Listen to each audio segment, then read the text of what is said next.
Welcome everyone, this is Following Farmington, and so today we're going to have our first episode of this presentation, and we're meeting with Larry. He's our Public Works Director, and we're going just to talk about Farmington and what's going on from your department, the issues that you're dealing with, the challenges that you've had, the successes that you've had, the hope that you have for our city, and just try to educate our people as to what Farmington looks like through your prism.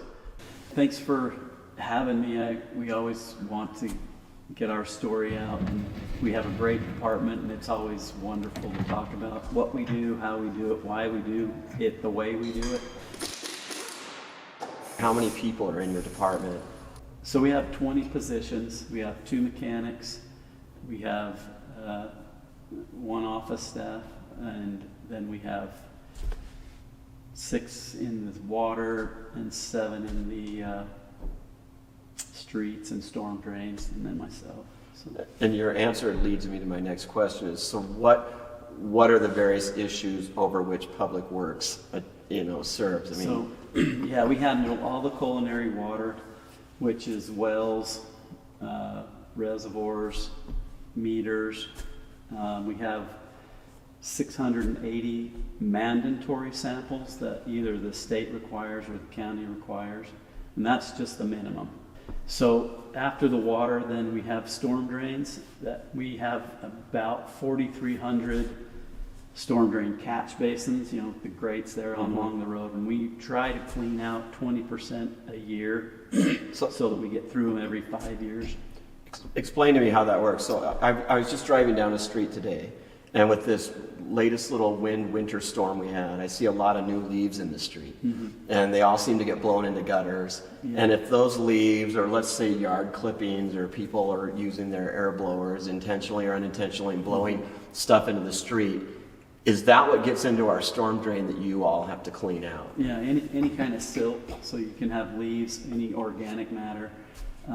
That can get in there. We have some really great residents that will go out and take the initiative to clean off those grates and throw that in their trash can, and sometimes we'll get some of the bad ones if we see them piling up, and with that many we're not going to get around everywhere, and so it's great when the residents help us, and then we go out, say, every 5 years and try and clean out that sediment out of them, and that's over a little over 1,000 a year that we do. 1,000 a year. Yeah, and how many people are on that crew that deal with the storm drains? That varies. Like usually it's 1 or 2, and then unless there's a problem, and then we can send more help with them. So, but with that big vac truck that sucks us out, there's a minimum of 2.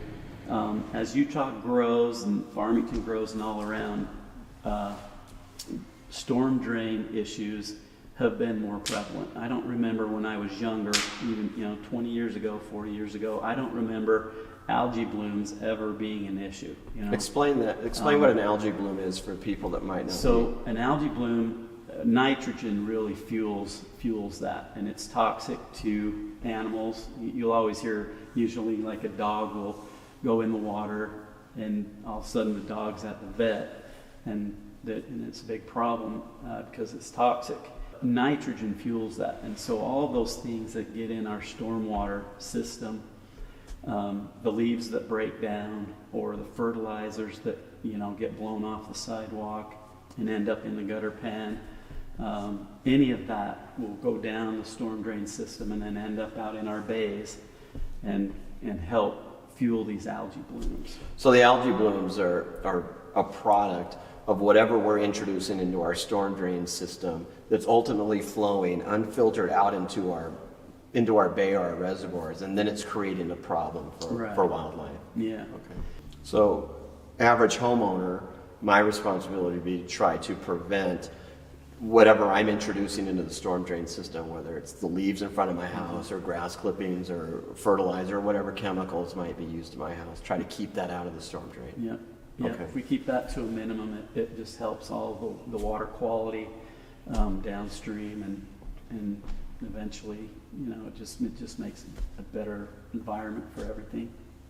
Tell me about, I just had a lunch with the mayor, and I give the children a chance to come up and tell me things that we could do to make our city better. You'd be surprised at how many talked about potholes. I mean, these are kids from first grade to sixth grade, and they're talking to me about potholes in our street. Talk to me about what the city does with potholes and what you wish people in our city knew about various potholes in our cities, because not all streets are owned equally. We own some streets, we don't own some streets. And so the last 2 winters have been pretty hard here in Farmington with potholes. The state owns several roads here in town, and the city owns some. And I'll just go through the state ones because they have fewer than we do. So at the Centerville line on 200 East, you drive 200 East, and then it kind of turns into State Street and State Street down to 200 West. That loop stretches the states, and then also from that corner at 200 West and State Street, in front of the junior high on the way to the freeway, that's all the state road. Then if we go back up to this corner of State and Main and head north to Shepherd, that's all state. And then at Shepherd, heading west to Maverick is all state. Okay.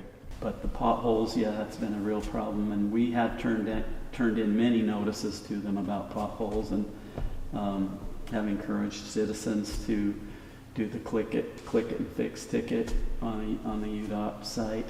So UDOT has a website, and on their website there's an option or there's at least an action item where you can click a button and identify a place that needs to be fixed. Is that correct? Mm-hmm. Okay. What does Farmington have? How do people notify us when there's a problem with our streets so that we can get out and fix it? So the best way to we also have comments on our website. You can leave a comment on the website, and we also get calls, and we're very responsive to it. We'll get right out. We don't have very many problems right now. We've had a few down on West Shepherd, down by the overpass that they're going to change out in a year. We did a lot of patching through that stretch there, but most of our roads are really pretty good. We might have an isolated one here or there, but our roads have been probably in as good a condition as they've been in for 20 years.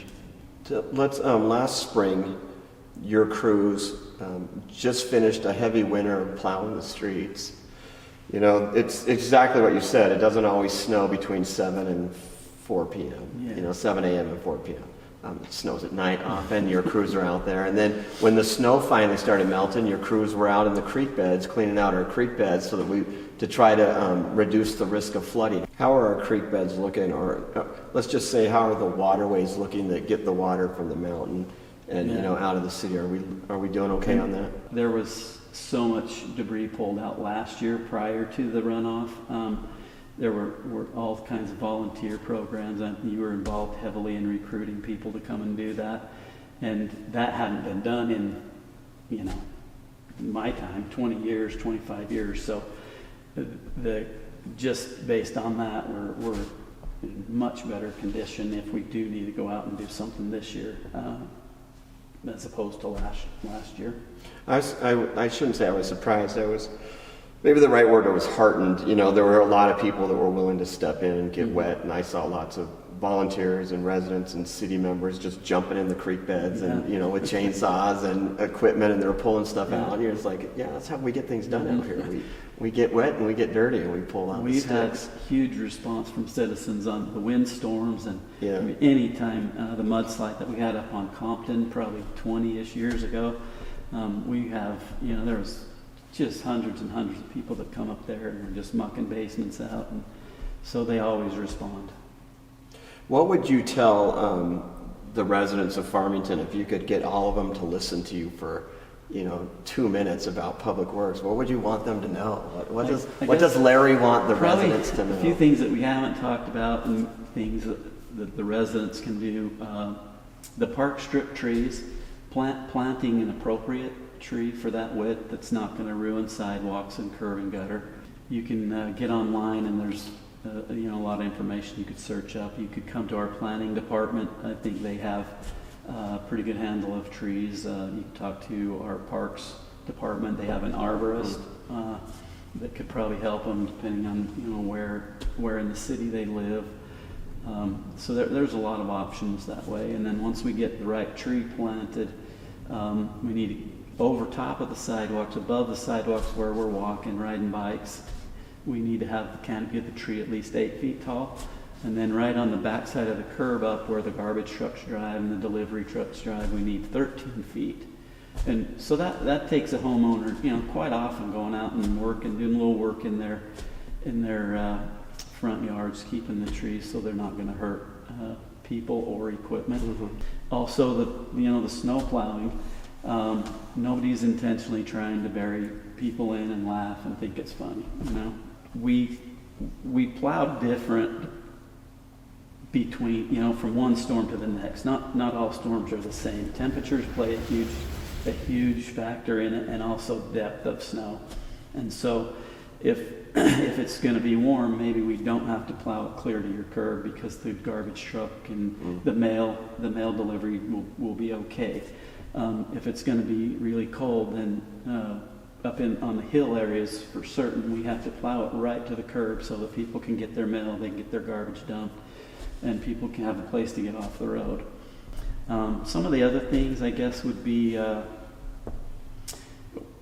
the water side, if you have a plumber coming out to do a repair in the house and you need the water shut off, if you could have us come out, call Public Works, have us come out. We'd like to come out and be the ones turning the valves on and off.